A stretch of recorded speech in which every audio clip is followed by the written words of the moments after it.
이재명 대표가 이낙연 전 대표의 사퇴 언급에 대해서 민주정당에서 자기 의견 내는 게 매우 자연스러운 일이다 얘기를 했습니다. 자, 이재명, 이낙연 이른바 명락해동 소식이 올해가 가기 전에 열릴 수 있을지 궁금한데요. 당대표 정무조양실장 더불어민주당 김영진 의원과 말씀 나눠보겠습니다. 안녕하십니까 의원님. 네, 안녕하십니까. 먼저 이거 질문부터 먼저 드려야 될 것 같습니다. 자, 윤석열 대통령 신년 인사회에 이재명 대표가 참석을 한다고 지금 하는데 그냥 가는 건 아닐 것 같기도 하고요. 혹시나 영수회담 가능성도 있는 겁니까? 지금은 대통령실에서 행안부에서 공식적인 초청장을 받아서 예. 참석하는 거고 그냥 상식적이고 정상적인 상황에서의 참석이라고 봅니다. 특별히 영수회담에 대한 부분들은 없습니다. 흔쾌히 수락했다. 이거는 어떤 의미입니까? 뭐 제가 보기에 연초에 대통령이 정치, 경제, 언론, 종교 등 지도자들과 함께 나라의 미래를 생각하면서 서로 생각을 같이 한다는 취지에서 당연히 참석하고 정상적인 것 중에 하나다. 상식적이다. 당연히 참석한다. 그래서 뭐 일초의 고민도 없이 참석한다고 했습니다. 혹시나 의미 있는 어떤 대화 같은 게 있을 가능성도 있을까요? 윤석열 대통령 사람 변하지 않지 않습니까? 쉽지 않다. 그런데 쉽진 않다. 윤석열 대통령이 여야 영수회담이나 영수회담이 아닐지라도 여야 대표와 대통령이 하는 회담은 저는 상식적이다. 진행하는 게 필요하다. 그렇게 보고 있습니다. 알겠습니다. 지켜보겠습니다. 자, 본격적으로 좀 들어가 보겠습니다. 자, 어제 이낙연 전 대표도 뭐 여러 라디오 인터뷰도 했었는데 이 통합형 비대위 얘기를 합니다. 뭐 원칙과 상식 모임하고 똑같은 뭐 얘기 같은데 통합형 비대위 결국은 이재명 대표 사퇴를 얘기를 하는 것 같습니다. 어떻게 생각하십니까? 이낙연 대표께서도 말씀하시고 원칙과 상식에 있는 의원님도 얘기를 해서 네. 민주당의 변화의 지점을 어떻게 할 것인가에 대해서 하나의 제안인 것 같습니다. 근데 너무 그 사퇴를 전제로 한 통합 비대위라고 하는 부분들은 조금 과하지 않나. 폭넓게 지금 민주당원과 국민들이 원하는 방향으로 혁신을 해나가는 게 필요하다. 그렇게 보고 있습니다. 뭐 당에서는 사실은 이재명 대표 없이 또 총선 치르는 것도 쉽지는 않은 상황인데 이낙연 전 대표 이런 얘기를 하더라고요. 그래도 지혜를 좀 짜낼 수가 있는데 이재명 대표가 전혀 그런 노력을 좀 안 하는 것 같다. 이런 지적을 하던데 이 부분은 어떻게 보십니까? 저도 말씀드린 적이 있는데요. 이재명 대표만으로도 총선에 이길 수 없지만 이재명 대표 없이는 더욱더 총선에 이길 수 없다. 그래서 그 최대 공약수의 지점이 무엇일까를 잘 판단하는 게 필요하다. 그렇게 보고 있습니다. 저는 더 지혜롭고 더 좋은 제안이 있는 이낙연 대표님이나 원칙과 상식에 있는 의원님들이 사퇴 후 통합 비대위라고 하는 고정된 시각에서 벗어나 새로운 제안을 하는 것이 필요하다. 그렇게 보고 있습니다. 그분들이 좀 새로운 제안을 해라. 그분들이 많은 고민을 하고 있으니까 어떤 방식이 좋을지 뭐 얘기하시는 것도 좋을 것 같아요. 그래서 뭐 김영진 의원님께서 그 이해찬 이낙연 모델 말씀을 하셨잖아요. 2020년 선거했을 때. 그렇지만 어제 뭐 이낙연 대표는 그거는 뭐 좀 달리 봐야 될 것 같고 특히 지방선거 때 참패했던 거 이게 사실 안 된다 이런 식으로 얘기를 하더라고요. 평가의 지점이 좀 다를 수 있고 상황과 조건이 다르죠. 2022년 6월 지방선거는 윤석열 정부 탄생한 이후 딱 한 달 만에 치렀던 선거이고 지금은 윤석열 정부 2년에 대한 중간평가라고 하는 정치적인 격변의 시기 정치적인 상황과 조건이 변경된 시기이고 공식적으로 당원과 국민에 선출된 이재명 대표가 있는 시기이기 때문에 상황과 조건이 틀리다 그렇게 보고 있습니다. 그렇기 때문에 4년 전에 그 이해찬 이낙연 모델도 괜찮다 이렇게 보시는 건가요? 제가 보기엔 그것도 여러 가지 그 상황 중에 하나인데 역사는 한 번은 비극으로 한 번은 희극으로 온다는 말도 있지 않습니까? 그리고 반복되지 않는다. 반드시 그 방식으로 가능한가. 다양한 검토와 고민이 필요하다 그렇게 보고 있습니다. 특히 이낙연 전 대표가 김대중 노무현 정신 얘기를 하면서 그렇게 김대중 노무현 대통령이 만들어온 민주당의 어떤 정신을 지금 1인 사당화가 돼버렸다. 이재명 대표의. 그렇게 하면서 당내 민주주의 사라지고 획일적인 문화가 됐다. 이렇게 보고 있는 것 같습니다. 저는 추미애 당대표 시절의 민주당 그리고 이해찬 당대표 시절의 민주당, 이낙연 당대표 시절의 민주당과 이재명 당대표 시절의 민주당이 크게 차이가 없다. 대동소이하다. 아하. 그러나 그 당대표 시절에 당대표의 하나의 잘못이나 이런 걸 가지고 당대표 사퇴하라. 예. 사퇴 후 통합 비대위를 하라. 이렇게 주장하지는 않았다라는 것도 상기해줬으면 좋겠습니다. 왜냐하면 왜 이렇게 자꾸 저는 민주당의 역사에서 안정적인 지도부를 꾸려나가면서 안정과 통합 그 속에서의 혁신을 이끌어 나갔을 때 승리했다. 이렇게 보고 있거든요. 지금처럼 혼란을 가중시키고 마치 위기를 더 가중시키는 형태로 당을 혼란과 분열로 만들어가면 예. 그런 민주당을 좋아할 국민과 당원은 없다. 저는 통합과 개혁이라고 하는 부분들은 동전의 양면이기 때문에 잘 조화해 나가고 만들어가지 않으면 당원과 국민들에게 불안한 민주당의 이미지를 더 심어주는 것은 정말 배를 침몰시키는 일이다. 그렇게 예. 보고 있습니다.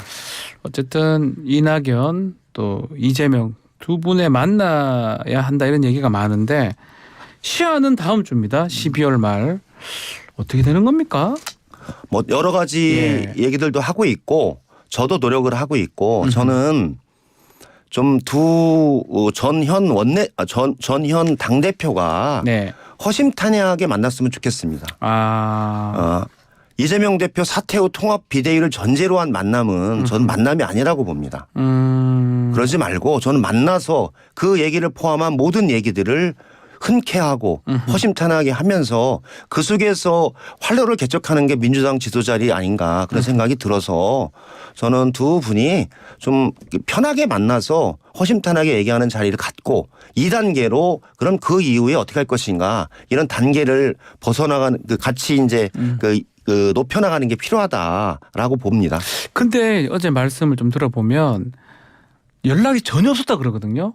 이낙연 전 대표 입장에서는 이재명 대표 측에서 연락이 조금이라도 있으면 그래도 할 건데 전혀 연락이 없는데 앞으로 연락을 좀 하는 겁니까? 네네. 그러면? 진행하고 있습니다. 이제 정무정 실장이니까 네네. 앞으로 계속 하실 것이다. 네.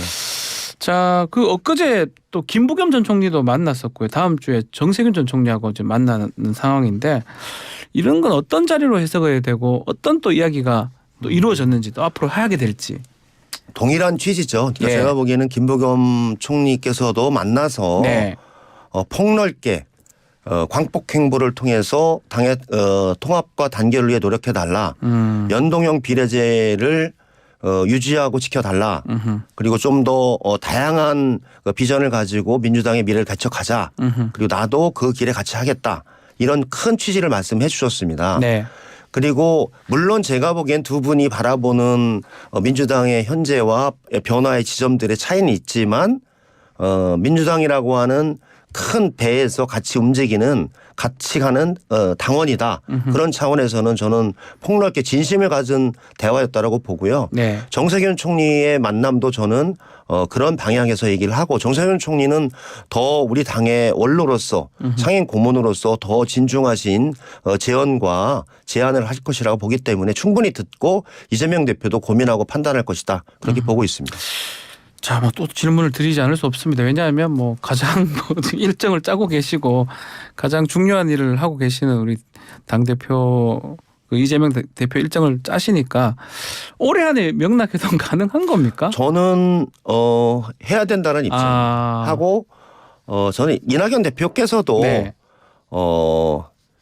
전제와 이런 거 가지 말고 좀 만나서 얘기했으면 좋겠다. 그냥 그리고 좀 만나자. 아니 만나서 얘기를 하고 네. 서로 입장을 얘기하고 그다음에 2단계도 필요한 거 아닙니까? 그래서 1차 회담, 2차 회담이라는 게 그래서 있는 거 아닙니까? 그리고 이낙연 대표께서 탈당해서 신당을 만든다라는 것은 네. 저는 현재 조건을 들어주고 안 들어주는 것을 전제로 해서 하는 것 자체는 전 차원이 다른 문제다. 그렇게 보고 있습니다. 만약에 이게 좀 잘 안 돼서 이낙연 신당이 현실화된다면 민주당으로서는 어떤 상황이 되는 겁니까? 저는 그런 상황이 일어날 것이라고 보지 않고 있고요. 예. 그런 상황에 대해서는 누구도 예측하고 있지 않기 때문에 서로 고민해 볼 필요가 있다라고 생각을 합니다. 네. 저는 민주당과 국민의힘이라고 하는 큰 두 정당의 사이에서 제3의 길을 말씀하시는 것 같은데 네. 그것은 저는 이낙연 전 대표가 추구할 길은 아니다라고 봅니다. 그거는 제3자의 글을 걸어왔던 사람들이 하는 선택하고 판단하고 하는 길이지 네. 민주당과 함께 당 대표와 총리 그리고 사선 국회의원 전남지사를 쭉 역임하면서 민주당의 현재의 그 활동들이 다 녹아있는 그 민주당에서 전 대표께서 하실 일은 아니다라고 보기 때문에 문제를 지적하는 지점과 탈당 후 신당을 하는 문제는 차원의 다른 문제다 그렇게 보고 있습니다.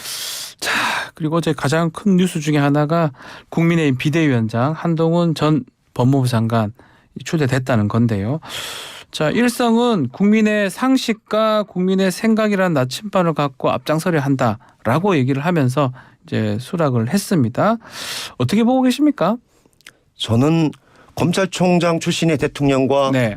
법무부 법무부 장관 검찰 출신의 한동훈 장관이 비대위원장 되는 게 국민의 생각과 국민의 상식에 전혀 안 맞는 결정이었다. 그래서 말과 행위 자체가 안 맞는 행위였다고 보고요. 정치를 뭐 그냥 부업으로 하거나 아르바이트로 하다가 정치의 대표이사가 됐으니까 저는 잘 했으면 좋겠습니다. 여야의 정당이 제대로 네. 가야지 제가 보기에는 정치가 발전합니다. 저는 그 속에서의 자유 경쟁이 필요한 상황인데 여당이 저렇게 붕괴돼서 계속 비대위가 생기니까 야당한테도 비대위를 만들려고 하는 그런 서로의 작용이 있거든요. 네. 그래서 저는 한동훈 비대위가 정상적이고 상식적으로 좀 잘했으면 좋겠다. 그렇게 지금 생각합니다. 말씀대로라면 뭔가 좀 안 맞다 이 말씀이었는데 그럼에도 불구하고 한동훈 장관을 이렇게 비대위원장으로 보낸 이유 뭐라고 봐야 됩니까? 저는 윤석열 대통령이 그 자기가 만든 김기현 친윤 대표도 못 믿다라고 보는 겁니다. 그래서 아마 전두환의 안기부 출신 장세동을 원한 게 아닌가. 장세동이요? 바로 자기 지시에 따라서 움직일 수 있는 더 직할적인 당대표를 원하는 게 아닌가. 그래서 예.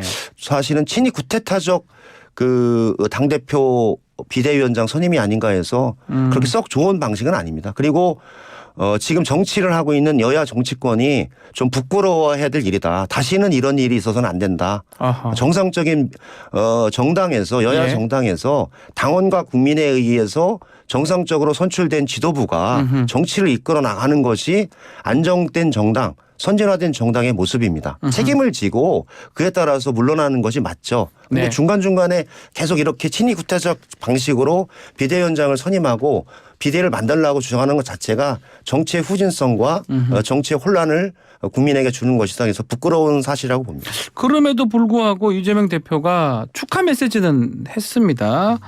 이게 뭐 진심으로 축하를 한 겁니까? 저는 진심으로 축하했다고 봅니다. 수사도 있었는데 수사도 있지 않습니까? 그렇지만은 예. 이재명 대표도 수사를 받고 있지만 예. 여당 대표를 하고 있고 윤석열 대통령이 친위 구태자적 방식으로 한동훈 장관을 여당의 비대위원장으로 선임했지만 네. 여야의 정당이 정상적인 형태고 상식적으로 운영이 돼야지 국민과 나라의 미래에 도움이 되기 때문에 저는 한동훈 비대위원장이 잘했으면 좋겠습니다. 일각에서는 한동훈 비대위가 되면 이 이재명 대표 관계에서 검사 대 피의자 관계 되는 거 아니냐 이게 대한 부담은 좀 없는 겁니까 민주당 그건 입장에서? 전형적으로 제가 보기에는 검찰 왕국 검찰주의자들의 생각이죠. 예. 그렇게 될 리는 없다고 보시군요. 네.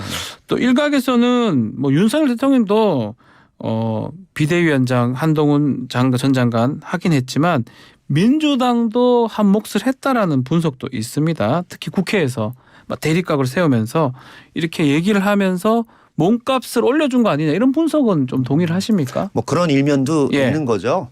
뭐 저기 윤석열 방식이 아닌가라는 취지도 있는데 네. 저는 한동훈 장관의 헐리우드 액션이었다 그렇게 보고 있습니다. 타당하지 않은 장관의 행위였다 그렇게 보고 있습니다. 자, 그러면 이제 앞으로 이 법무부 장관 때 이렇게 보여줬던 야당하고 야당 특히 민주당 의원들하고 막 좀 대치하는 모습 언론 이게 언론이 좀 많이 주목을 했었는데 앞으로도 좀 그렇게 할까요 계속?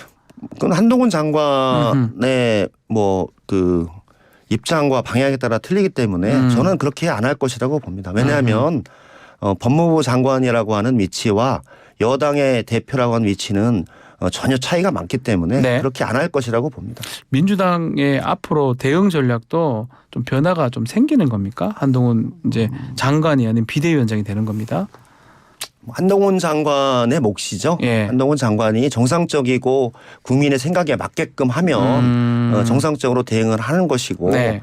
비상식적이고 검찰 중심적으로 생각을 하면 그에 따라서 대응을 하면 될 것 같습니다. 전혀 뭐 그렇게 특별하지는 않을 것 같아요. 왜냐하면 윤석열 대통령이 있는 상황에서 짜고 치는 고수업이 아닌 형태로 자율적으로 한동훈 장관이 판단할 수 있는 게 있을까? 저는 한계가 있다라고 봅니다. 자, 지금 또 가장 또 이 쟁점이 되는 것 중에 하나가 지금 김건희 특검법이거든요.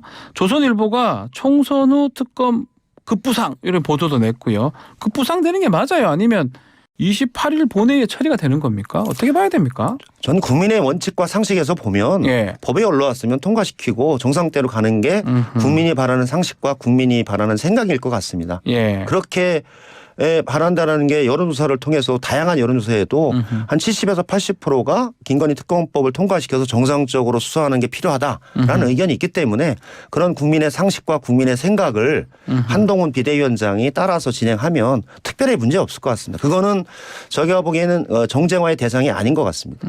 그 한동훈 위원장이 뭐 이 독소 조항 얘기도 했고요. 악법이다 뭐 이런 얘기도 했습니다. 생중계하는 거, 특검 생중계하는 거 독소 조항이다. 어떻게 보십니까? 비판을 하셨던 것 같은데요. 제가 한동훈 장관이 예. 본인의 검찰 역사에서 화양연화라고 했었던 최순실 특검 시기에 예. 똑같이 한 거고 최순실 특검 시기에 썼던 조항과 김건희 특검은 1.1획도 틀리지 않습니다. 그때 했던 방식 그대로 하는 거고 전혀 차이가 없기 때문에 전형적으로 그래서 제가 한동훈식 내로남불이다 그렇게 보고 있는 겁니다. 그럼 최순실 특검에서 브리핑한 거는 잘 못한 거고 그다음에 그 김건희 특검에서 하면은 그것 또한 더 잘못한 겁니까? 말이 안 맞는 얘기라고 봅니다. 결국 이제 거부권 행사하고도 연관이 될 것 같아요. 만약 28일 날 본회의 처리가 된다면 거부권 행사하면 또 3분의 2 재포결로 가는 거잖아요. 이 국민의힘의 공천 상황하고도 좀 직결되는 거 아니냐 이렇게 보던데 이건 어떻게 보십니까? 저는 한동훈 비대위원장이 국민의 상식과 국민의 생각을 존중한다고 했기 때문에 네. 대통령께 이건 수용해야 된다라고 해서 정상적으로 특검을 하는 게 필요하다 그렇게 보고 있습니다. 그리고 네. 그 국민의힘 의원들이 네. 뭐 다른 선택을 하거나 그러지는 않을 겁니다. 그러면 그대로 이 법안이 통과가 되고 저는 한동훈 비대위원장의 이제 역할과 역량이 어느 정도인 거에 대한 시금석이 요게 첫 번째가 시금석이다. 그래서 정성적으로 통과시키는 것은 바로 국민의 상식과 국민의 생각대로 처리하는 거다. 합의 통과는 좀 어렵겠죠. 그래도 암만 그렇다 하더라도 제가 보기에는 한동훈 장관이 김건희 여사건을 그렇게 할 수 있을까요? 저는 그건 어렵다고 다만 봅니다. 할 수 있는 게 거부권 행사할 때 재포결하는 그 그렇죠. 부분이다. 거부권 할 때 한동훈 비대위원장이 네. 국민의 상식과 국민의 생각에 맞게끔 처리하는 것, 그 수용하는 것 그게 맞을 것 같습니다. 알겠습니다. 자, 오늘 말씀 여기까지 듣겠습니다. 김영진 더불어민주당 의원과 함께했습니다. 고맙습니다. 네, 고맙습니다. 자, 김건희 특검 찬성 여론조사 얘기를 했었는데요. 67% 여론조사가 있었습니다. 서울경제신문이 한국갤럽에 의뢰해서 12월 18일 19일 조사한 내용이고요. 무선 전화 면접 100% 내용입니다. 자세한 내용은 중앙선거여론조사심의회 홈페이지를 참조하시면 됩니다. 2부 마치겠습니다.